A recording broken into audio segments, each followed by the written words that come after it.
rotate on axis from that space. So keep the alignment first. And the swing helps support us to keep the nice flat back.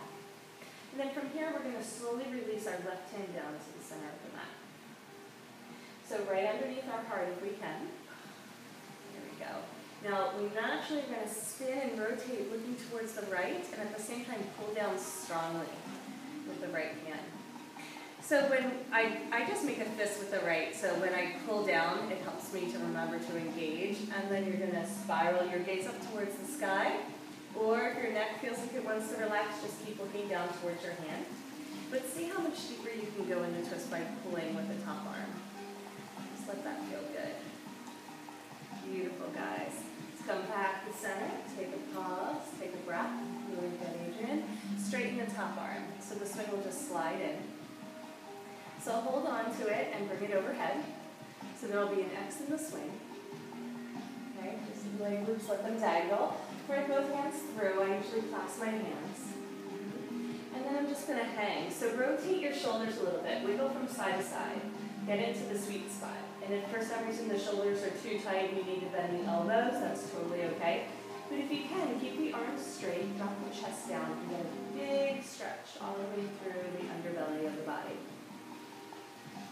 Nice deep breaths here. Now this would be the chill version, right? If we wanted to just do some restorative. And if we want to try some more dynamic strength, we're going to inhale and press our arms straight, lift our chest, and come up. Now if we don't use our back but use our arms, it'll be really hard. If we use our backs, it's going to be really easy.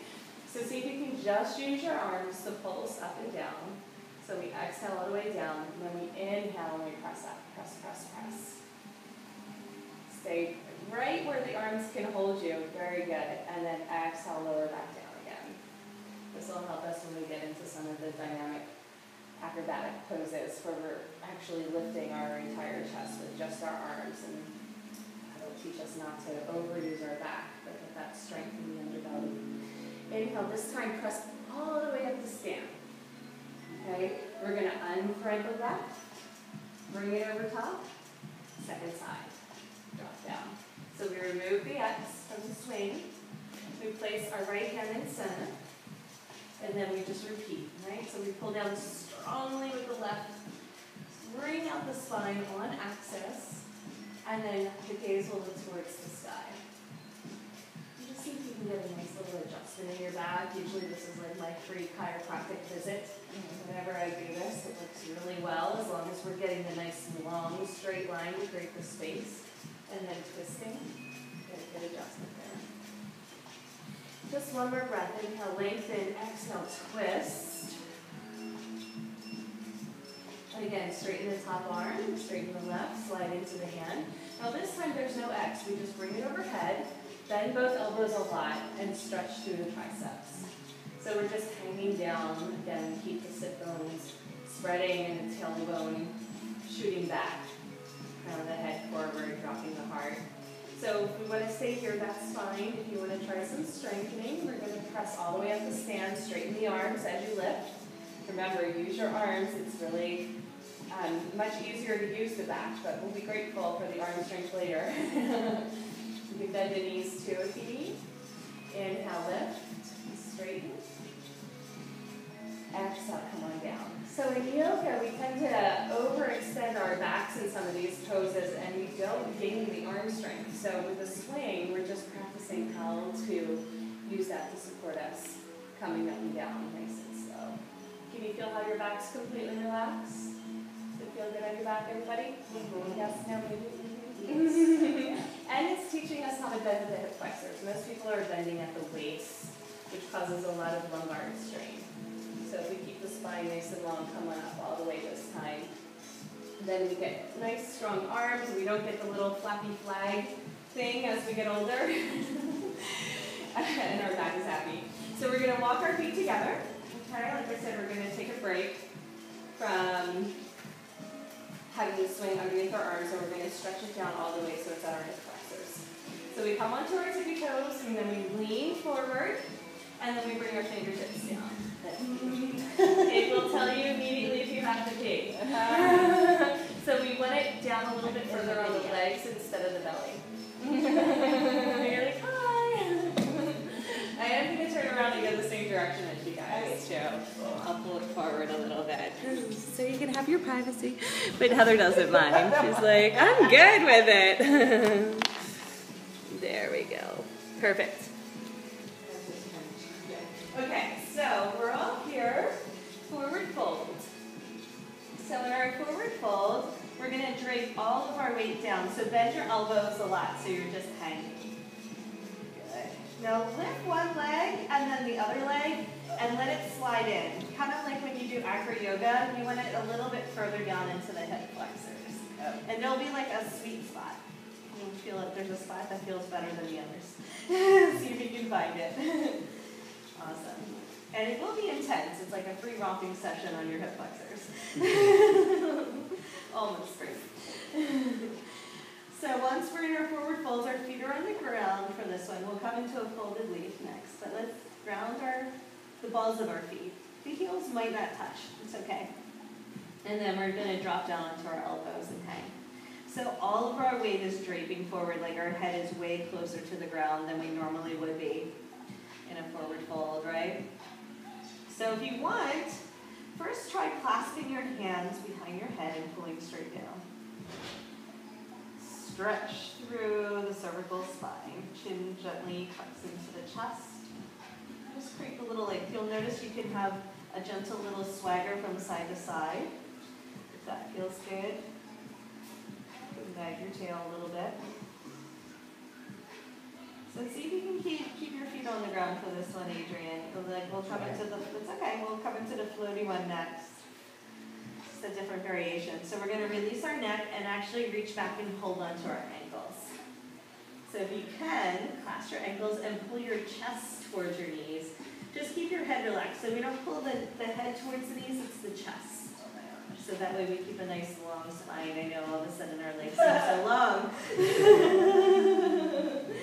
There you go. So we want to open up the back of the body. You know, the long muscles of the back tend to get tight. We want to open them up just using gravity, as gentle as possible. So I find that once I stay in the pose for 3 to 5 minutes and really just hang out, everything starts to stretch. You know, so again, I'm not doing anything as much as possible. I'm relaxing into it and just letting gravity do all the work for me. Really good, guys. Okay, so we're going to release the ankles. One more variation is clasping the hands behind the back. If you want, you can pull them overhead and now let yourself float. Okay? So when you float, make sure you don't do a face plant.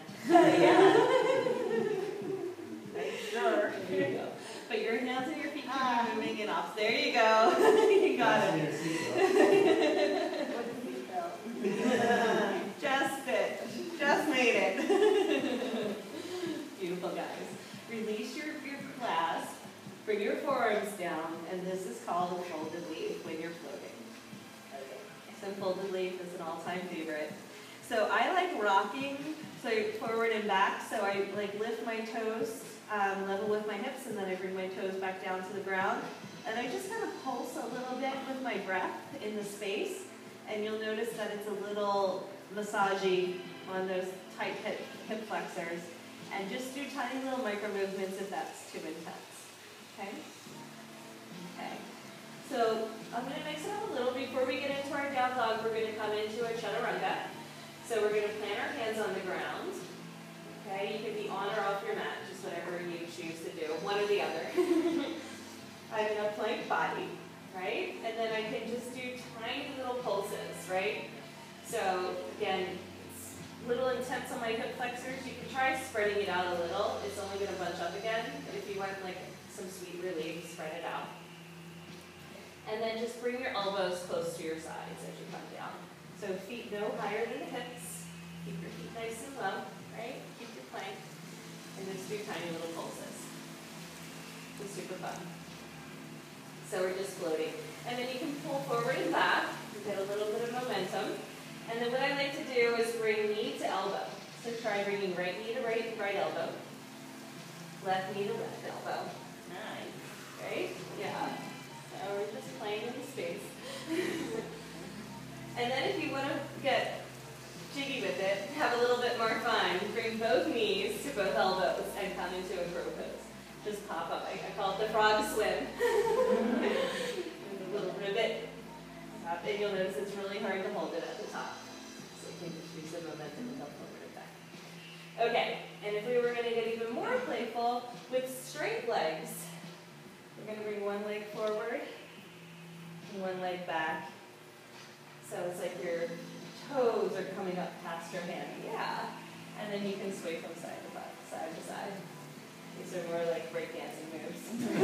But cheating, of course, since we don't have to hold it. But it's really fun. Get into some windmills, some ollies. Yeah, we can Photoshop it and take off. Oh, totally. Yeah. I've done it. Yeah, just play a little bit in the space. So this is the play part, where we can take something like traditional yoga, but then super playful with it. Okay, so now we land it. Press back. Here you go. Full spins. Press back into a down dog. So our feet are hip distance. They can be a little bit wider if you want, but at least hip distance. And we're going to V-shape in the body. So again, my hands are going to come off the mat. My feet are going to stay on the mat. I'm a little bit wider. Yeah, there you go. Great. So I'm going to press back, and it's like your favorite assistant is pulling your hips up towards the sky. As you energetically ground your heels down, your heels aren't going to touch, but hands are going to be shoulder distance apart, and we're pressing so strongly into the ground as if our life depended on it, but of course, it doesn't. So we're going to let our dogs fly, which means we're going to keep that nice arch, but we let our wings come out to the side. So just try it. So open up your wings. Yep, keep the heart lifted, so it's like you're looking down at the mat. And then replant your hands and press strongly down. Really good.